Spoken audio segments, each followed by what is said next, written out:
Hello दोस्तों, आप सब कैसे हैं। आप सभी को पी कुमार पाठशाला में स्वागत है। सूरदास के पद में आगे के पद सुनाने के लिए, उनके अर्थ बताने के लिए मैं हाजिर हूँ। तो आइए देखते हैं। मैं अपनी सब गैया चरई हो, प्रात हो तो बाल के संग जई हो, तेरे कहे न रहे हो। ग्वाल बाल गैयन के भीतर निकहु डर नहीं लागत, अजु न सोए नंद दुहाई, रैन रहोगे जागत। और गाल सब गई चरे हैं, मैं घर बैठे रही हूँ। सूर श्याय तुम सोई रहो, अब प्रात जान में दे हो। जैसा कि आप सभी ने भी देखा कि सूरदास जी जो हैं, इस दोहे के माध्यम से श्री कृष्ण के बाल लीला का वर्णन करते हुए कहते हैं कि मैं अपनी सब गैया चरे हूँ, मैं अपनी सब गायों को चराने जाऊंगा। किससे? यशोदा जी से कहते हैं कि हे माते, मैं अपनी सब गायों को चराने के लिए जाऊंगा। प्रात हो तो बाल के संग जई हो, तेरे कहे न रही हो। प्रातः होते, सुबह होते ही मैं सभी ग्वाल वालों के साथ जाऊंगा और मैं आपके कहने में नहीं रुकूंगा। ग्वाल बाल गैयन के भीतर नेकिहु डर नहीं लागत। माता से, यशोदा माता से अपने कहते हैं कि ग्वालों के बीच में रहूंगा तो मुझे जरा सा भी भय नहीं लगेगा। आज न सोए नंद दुहाई, रैन रहोगे जागत। माता जी से कहते हैं अपने, यशोदा जी से, कि आज मैं रात भर नहीं सोऊंगा। नंद जी से भी की कसम खाकर कहते हैं कि मैं आज रात भर जागूंगा और सोऊंगा नहीं। और ग्वाल सब गाय चरे हैं, मैं घर बैठे रहे हूँ। माता जी से अपने कहते हैं कि मैं अपनी गायों को चराने जाऊंगा, क्योंकि सभी ग्वाले अपनी गायों को चराने जाते हैं, मैं आज घर पर बैठूंगा नहीं। तो सूरदास जी बताते हैं, यशोदा जी कहती हैं कि हे कृष्ण कान्हा, अब तुम सो जाओ, प्रातः होते ही मैं तुम्हें उठा दूंगी और तुम चले जाना। मैया हो न गाय चराई हो गाय, सिगरे ग्वाल घिरावत मोसो, मेरे पाए पिराई, जो न पथ यही पूछ बलदाहूं, अपनी सोह दिवाई। यह सुन माई जसोदा, ग्वारिन गारी देत रिसाई, मैं पठवती अपने लड़का को, आवे मन बहराई। तुसूर श्याम मेरो अति बालक, मारत ताहि रिंगाई। जैसे कि आपने देखा कि सूरदास जी जो है इस कविता के माध्यम, इस दोहे के माध्यम से श्री कृष्ण कान्हा के बाल लीला का वर्णन करते हुए बता रहे हैं कि माता जी से जो है वह अपनी कहते हैं कि हे माता, मैं अपनी गायों को चराने अब नहीं जाऊंगा, क्योंकि सारे ग्वाल जो हैं मुझसे ही अपनी गायों को घेराते हैं। मेरे जो है इसके कारण पैरों में दर्द हो जाता है। फिर कहते हैं कि अगर मुझ पर विश्वास नहीं है तो अपनी कसम देकर बलदाऊ भाई से पूछ लीजिए कि यह सही है कि गलत है। यह सुनकर माता यशोदा जी बहुत ही क्रोधित होती हैं कि मेरे बालक को जो है सभी परेशान करने में जुटे हुए हैं। मैं अपने बालों को भेजती हूँ कि जाए, यह अपना मन बहलाए, लेकिन सभी जो हैं ग्वाले मेरे बालक को परेशान करते हैं।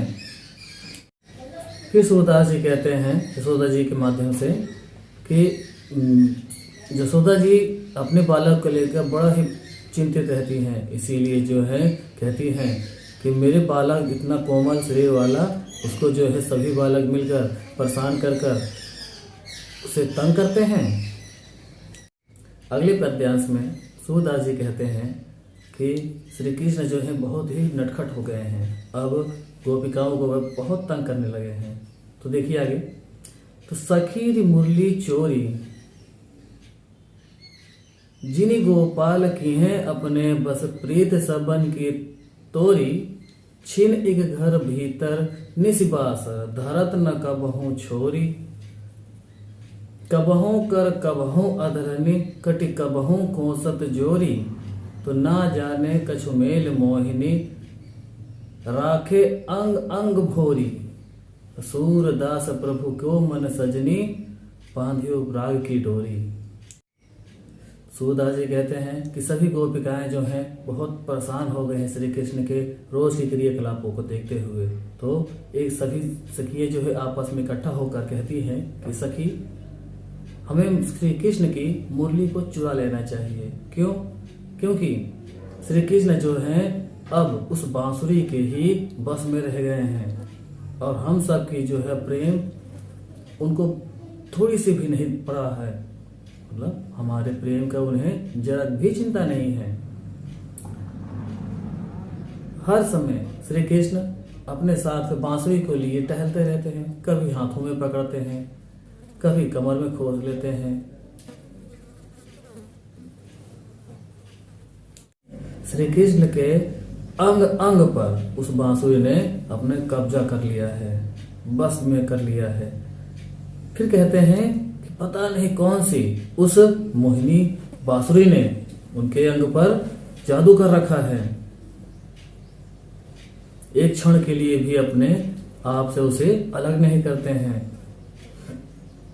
सूरदास जी कहते हैं जिस प्रकार साजन और सजनी एक राग में एक डोर में बंधे होते हैं, उसी प्रकार श्री कृष्ण अपने बांसुरी को भी अपने साथ बांधे रहते हैं, अपने साथ लिए रहते हैं, कभी उसे त्यागते।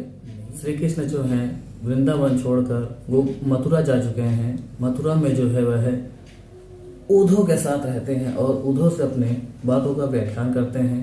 कहते हैं कि उद्धव मोहि ब्रज बिसरत नाहि, वृंदावन गोकुल बन उपवन, सघन कुंज के छाही, प्रात समय माता जसुमति अरु, नंद देख सुख पावत, माखन रोटी दहे सजायो, अति हित सात खवावत, गोपी ग्वाल बाल संग खेलत, सब दिन हसत सिरात, सूरदास धन धन ब्रजवासी, जिनके हित जदुतात।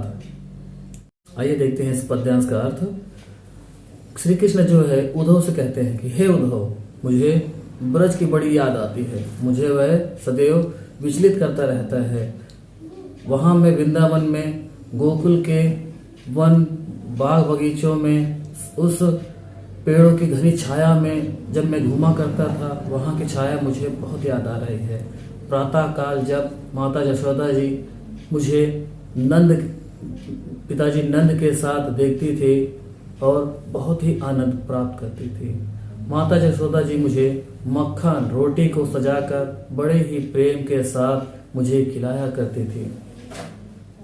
और तो और गोपी ग्वाल बाल संग खेलत, मैं गोपियों और ग्वालों के संग खेलते खेलते कितनी दूर निकल जाता था मुझे ज्ञात नहीं रहता था। तो सारा दिन जो है हंसते खेलते ही बीत जाया करता था। सूरदास जी कहते हैं कि धन धन ब्रजवासी, धन्य है वह ब्रजवासी जहाँ श्री कृष्ण जैसे भगवान निवास करते थे, जिनकी रक्षा करने के लिए श्री कृष्ण सदैव उपस्थित। वीडियो आपको पसंद आ रही हो तो लाइक और सब्सक्राइब करना न भूलें, ताकि आगे वीडियो में आपको दिखा सकूं।